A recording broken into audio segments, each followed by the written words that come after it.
Dans la première vidéo, nous avons vu quelques types de muscles qui constituent notre organisme et leur rôle dans la contraction musculaire. Et aussi, nous avons identifié d'autres éléments qui interviennent dans la contraction musculaire pour réaliser des mouvements. Donc, dans cette partie, ou bien dans cette vidéo, on va traiter seulement la partie numéro 3, la partie qui concerne les propriétés qui sont liées aux muscles squelettiques. Donc, pour répondre à cette question, on va réaliser des expériences suivantes. Dans la première expérience, nous avons un muscle dans deux états.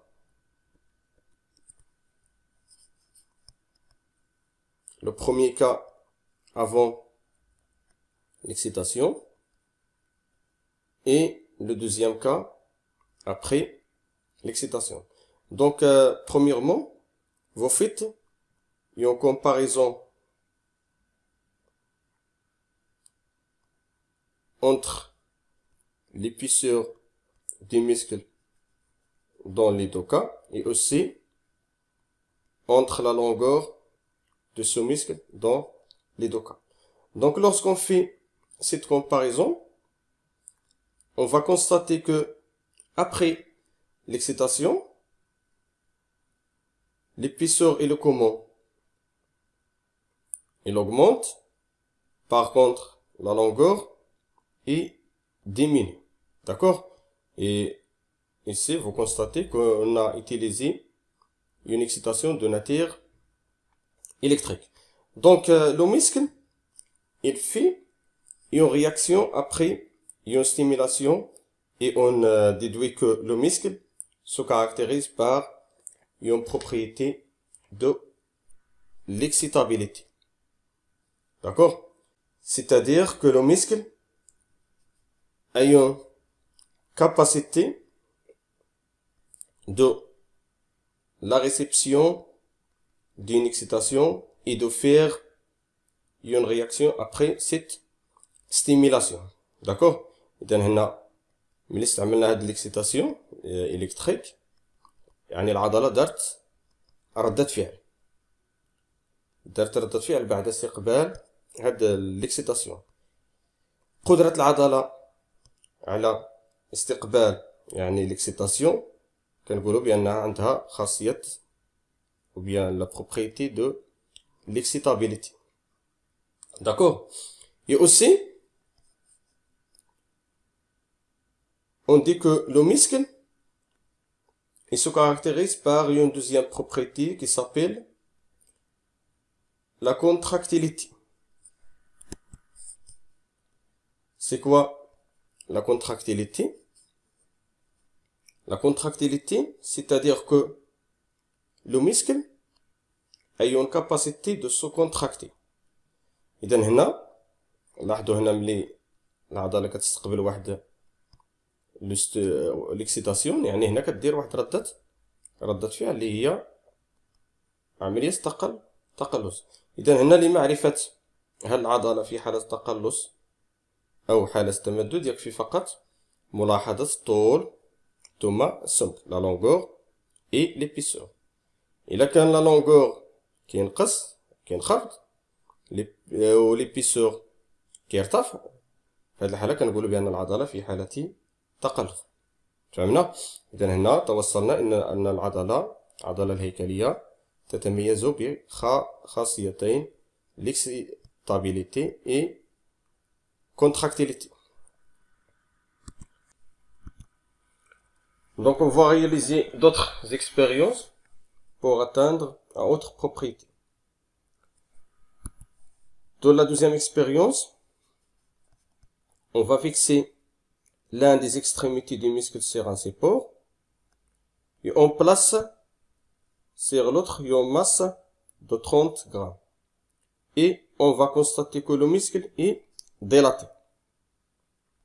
Et après, on va retirer cette masse sur cette extrémité et vous remarquez que le muscle il reprend sa longueur initiale. دونك في هاد الاكسبيريونس خدينا واحد الطرف ديال العضله الهيكليه درنا ليه التثبيت، ثم نضع في الطرف الثاني كتله تزن 30 غرام. اذا الملاحظه التي نلاحظها بعد اضافه الكتله ان العضله تتمدد، يعني لمعرفه تمدد العضله يكفي فقط مقارنه الطول، وسوف تلاحظون ان الطول يعني بعد اضافه الكتله الطول يزداد. ثم بعد ذلك يعني نقوم بإزالة هذه الكتلة، ثم نلاحظ يعني عودة العضلة إلى طولها الأصلي. Donc, on déduit que le muscle, il a une troisième propriété qui est l'élasticité. خاصية المرونة. إذا لاحظوا معي بأن العضلة يعني قبل إضافة الكتلة يعني لديها طول منخفض، بعد إضافة الكتلة يعني طولها يزداد. إذا هنا نقول بأن العضلة تتمدد. بعد إزالة هذه القوة ولا هذه الكتلة يعني التي تسببت في تمدد العضلة، نلاحظ أن العضلة تعود إلى طولها الأصلي. إذن هذه الخاصية هي اللي كنسميوها خاصية المرونة. Donc en passant à l'expérience suivante. Donc dans cette expérience, on va réaliser même expérience précédente, mais ici, au lieu d'utiliser la masse de 30 grammes, nous utilisons la masse de 60 grammes. Et lorsqu'on place cette masse sur un plateau, on constate que le muscle est dilaté. D'accord? Et lorsqu'on retire cette masse, on constate que le muscle ne reprend pas sa longueur initiale. D'accord. إذا هنا في الحالة يعني في هاد الإكسبيريونس إذا درنا نفس الإكسبيريونس السابقة، فقط يعني هنا قمنا بتغيير الكتلة. عوض هنا استعمال الكتلة ديال 30 غرام قمنا باستعمال كتلة ذات وزن 60 غرام. ثم الملاحظة هنا بعد إضافة الكتلة أن العضلة تتمدد، ولكن بعد إزالة الكتلة كنلاحظوا بأن العضلة لا تعود إلى طولها الأصلي.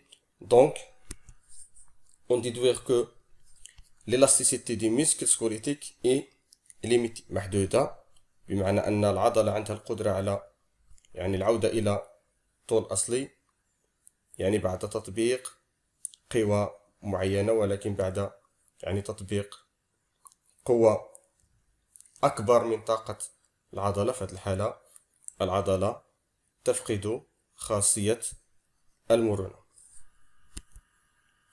En résumé, donc les muscles squelettiques se caractérisent par trois propriétés: l'excitabilité, la contractilité et l'élasticité. On a dit que l'élasticité du muscle est limitée.